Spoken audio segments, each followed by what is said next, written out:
You know what? Strelok really showed the strength of his timing pushes that game. Yeah, no kidding. And I think that's really Strelok in his element, is his initial timing push.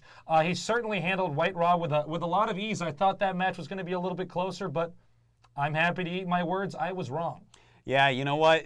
He got a lot of kills with that Reaver at the end, but he couldn't keep Strelok at bay. His timing pushes are just so good. Strelok is really a mid-game master. Really, yeah, I would have to agree with you there. And unfortunately, White Raw is going to have to mix up his play style, mix up his build orders a little bit if he wants to win this one and come out to Korea. Yeah, and so White Raw, he's chosen the next map, and interestingly enough, it's Destination. Really? A pretty balanced map overall, but you know, it's a tactic map, and that is something that is really good for White Raw. He's very good tactically speaking. Well, clearly Strelok is pretty comfortable. We're going to see if he's comfortable enough, though, because White Raw, he has a lot of tricks he can pull out in a game like StarCraft, so we're going to have to wait and see. Yeah, all right. Well, you know what? Let's get right into the second game, see if White Raw can pull this one out. Let's do it.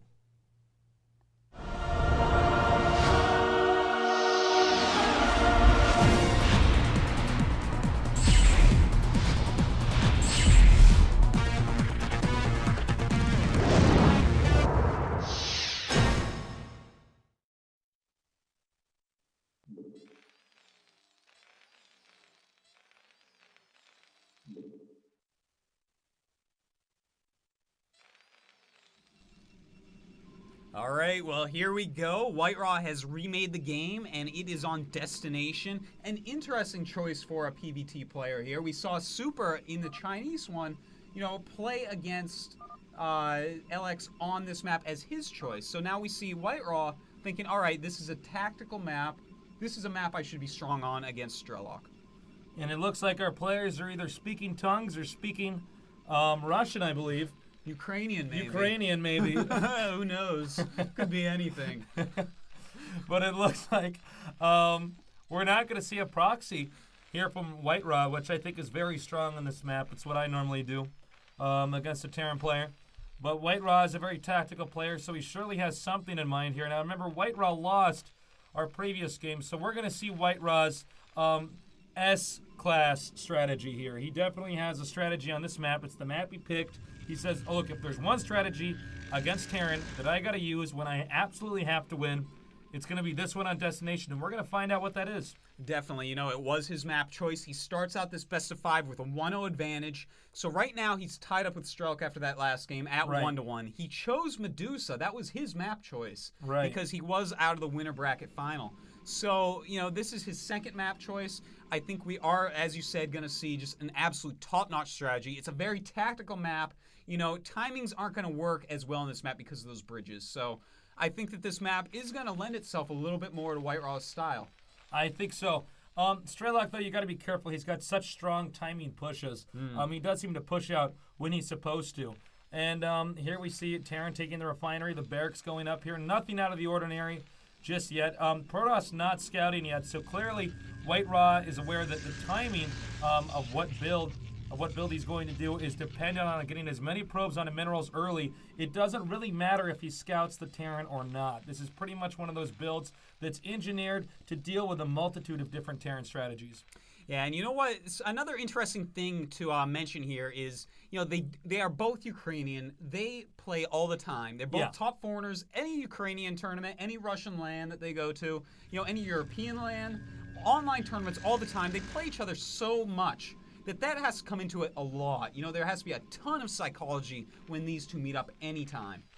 Oh, I mean, I got to agree with you on that one. And that's what makes this even more interesting, is that it's not like we just have two very interesting, very dynamic players. We have two interesting, dynamic players who know each other in and out.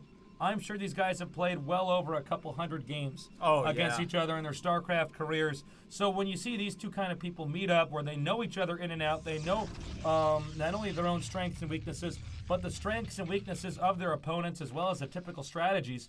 You got to really wonder how much psychology is going on that you and I can't even identify because they know each other better than you and I know them. Oh, definitely. You know, I was just going to say that there has to be all sorts of mind games going on here that we are not even going to realize. You know, they know each other's strategies so thoroughly.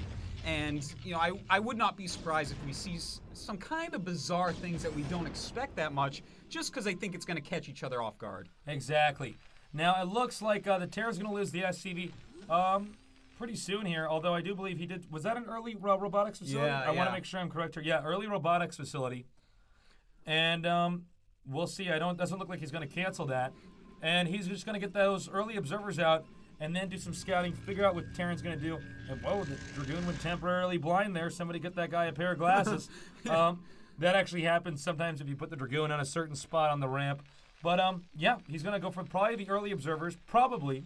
That would be my assumption. Mm-hmm. And then we're going to see the branch on the tree of build orders that White Rock can do once the observer gets there. Yeah, Strelok is one of these Terrans that actually does go to factory law. He's not a Terran like Hydra. You're going to see some players that are macro Terrans like Hydra. They're going to go for a fast expansion every game. Then you're going to see some players like Strelok. He is a very mid-game player. He's going to set himself up either with a very strong early build or a very strong mid-game timing attack. And that's just his style. So, getting that quick observer, that can really lend itself to White Raw making it more into a late game. Yeah, I got to agree with you there. And by the way, I noticed with White Raw's build, he's going for a very fast Reaver drop. Or at least he's going to get the shuttle out and then get the observer out. But we're going to see Reavers next. And yes, there's the robotic support bay warping in here. Now this is interesting. It's a pretty well-rounded build. Now he didn't scout, so I think to an extent he probably has a feeling he knows what Strelok is going to do. And in that case, I believe it's going to be a fast expo. Yeah, he is definitely going for a fast expo, but it's a siege expand, which is pretty strong against Reaver. You place a couple turrets correctly, you use your Marines and tanks correctly, and the Reaver is not going to be able to do too much damage. So, the onus here is going to be on White Raw. He's going to have to get something done with this Reaver because his expansion is going to be a whole hell of a lot slower than Strelok's. Right. Now, note that he is getting 2 Zealots, White Raw is. So, those kind of combinations with the Reaver are the only way you really can take on a siege tank player who's getting siege mode with drop. Yeah, you drop out that Zealot first, it takes the tank fire, the Zealot gets targeted on the tank, and you drop the Reaver out to shoot 1 Scarab before the tank can reload. And the Zealot attacks twice, and the tank is gone, and then you can drop the Reaver again and start killing SCVs. So we're really going to want to watch for micro up here. Yeah, it's going to be a lot in White Raw's execution, and will Strelok be ready for this? There's a lot of tricks that Terrans can do, but they aren't used that much. For instance, if you have your opponent coming in, you have siege tanks, and he drops a Zealot.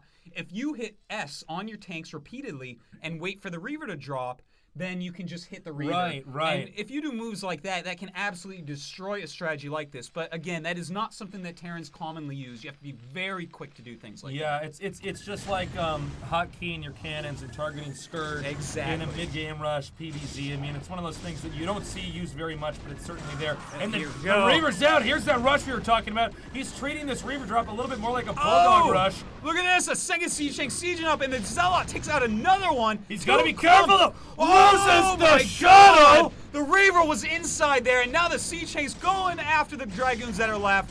But wow, that was so crazy. What a disappointment there for White Raw. He probably would have killed off the vast majority of these SCVs had he kept the shuttle alive. He seemed to be too distracted in the middle of the battle to keep that shuttle alive, which means this is going to even out this game a little bit. But this Zealot is kicking some serious ass here. The SCVs are going to go back, have to regroup. Meanwhile, White Raw transfers probes to his expansion. Oh my God, he's losing more and more SCVs. He really needs to run the SCVs. No reason to fight this Zealot right now. Much better lose some mining time and not lose extra SCVs. 5 SCVs dead to this Zealot. That is actually huge at this point in the game. Yeah, this Zealot might have been a Reaver Scarab. I'm a little bit